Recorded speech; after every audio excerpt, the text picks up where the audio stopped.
Alhaji, why are the northern leaders negotiating with Boko Haram, bandits, and Fulanis? The northern leaders are negotiating with the Boko Haram, the bandits, and the Fulanis because the bandits and the Fulanis are good people. We cannot negotiate with people that are not good. We dialogue with the Fulanis and the Boko Haram because they are good to Nigerians and they are good to us. And we have no regret why we are negotiating with the bandits. What about Hakaba? Hakani? Good people, but how? But these Fulani carry AK-47. They kill, then rape young girls, then burn communities. They rape the born communities. This is not the first time Nigeria is experiencing raping, burning communities, and killing people and kidnapping. Why is it special when the Fulani man does it? What do you have against us, the Fulanis? Over the years, there has been killing going on in Nigeria. There has been kidnapping. There has been burning of communities. Why our own so special? Originally, Fulanis are the owners of Nigeria. But look at us, we've been wallowing in the bushes. But now we have come to claim Nigeria. Because every allegation you put is on the head of a Fulani man. Okay, even if we are killing and burning communities, are we the first to kill and burn?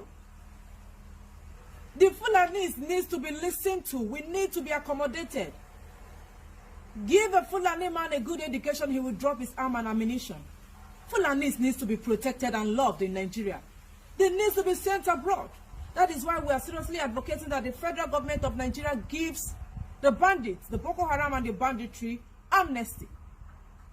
They need to be looked after. And they need to be taken seriously. There's a reason why Fulani men are carrying AK-47. There's a reason why Boko Haram are raping and kidnapping. There's a reason why bandits are busy burning communities. There's a reason why our people are doing what they are doing. So they need to be listened to. They need to be called, hugged, rehabilitated, and asked why do they do what they do. Not every day Fulani kill, Boko Haram bomb, banditry kidnap. Are we the first to kidnap in Nigeria? So for the victims that were raped, we will call them and talk to them, maybe give them a little money, and tell them to forgive the Fulanis, because this is not the first time they are experiencing rape. And this is not the first time raping is going on in Nigeria. So please, leave our innocent Fulanis alone. Our boys, the Fulani boys and the bandits, they are very innocent. They are just ignorant and naive and vulnerable. That is why they are carrying AK-47. It is not their mind to do what they are doing. That is why we have to call them together and love them and listen to them. But Laji, if you continue supporting them like this, don't you think that others group will come on board? Other group could come on board, there is no problem. Once they are Fulanis, we will accommodate them and still give them amnesty. Once the group that will come on board are Fulanis, we will continue giving them amnesty and accommodating them until the whole Fulanis are happy and stop running around the streets. The Fulanis don't have car, they just carry AK-47 to protect themselves. Haven't you asked why the Fulanis are carrying AK-47? Why have they continued killing and burning? Because they want to protect themselves. The Fulanis are vulnerable. And because we want to protect ourselves, that is why we are doing it. And we are doing it unapologetically, and we can never be arrested by any police or any army in Nigeria. We can never ever be jailed or be arraigned in any court in Nigeria because we are the owners of Nigeria. That is why we want to claim the southeast, the south. Every part of Nigeria belongs to us, including the oil in the east. We are the owners. And once new group comes and they are Fulanis, they will be accommodated, granted amnesty, sent abroad, given education, listened to, and we will always be negotiating with them, and we will have good dialogues with Fulanis because they are good people. Do you have any more questions? But you call Biafra terrorists. We have never called Biafrans terrorists. Their governors did. The governors of the East, the Igbo governors, are Fulani slaves. The average governor in the eastern part of Nigeria is a slave to a Fulani man. They eat what comes down from the table of a Fulani man. Igbos are very industrious. Igbos are very intelligent in terms of brain, they've got it. But how their Igbo leaders decide to be slaves to Fulani men is what I'm yet to fathom. why it is happening the way it is happening.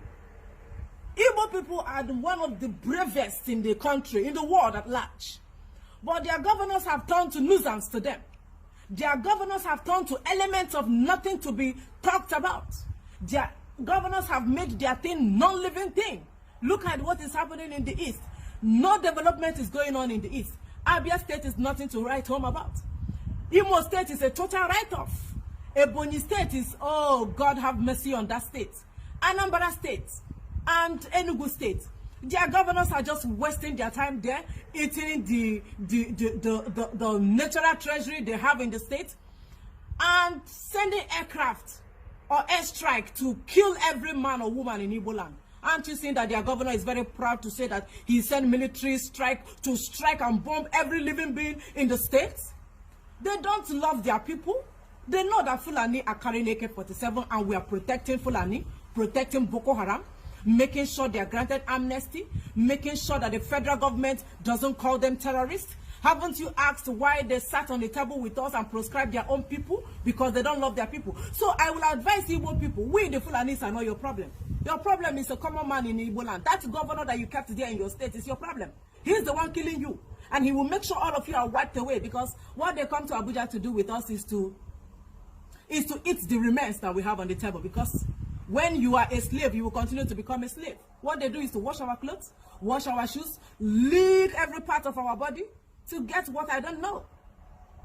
So have you seen that we are very innocent of what they are always accusing us of? Your problem is that man you kept in that government house of your state. He's the one that is killing you. They have proscribed their IPOP, the people that, those people that are calling for Biafra or whatever they call them. They are seriously proscribing them. They say they are terrorists. They say we should kill all of them. They say they are criminal gang. So we have refused to proscribe our own people as terrorists because we are protecting the interest of a Fulani man.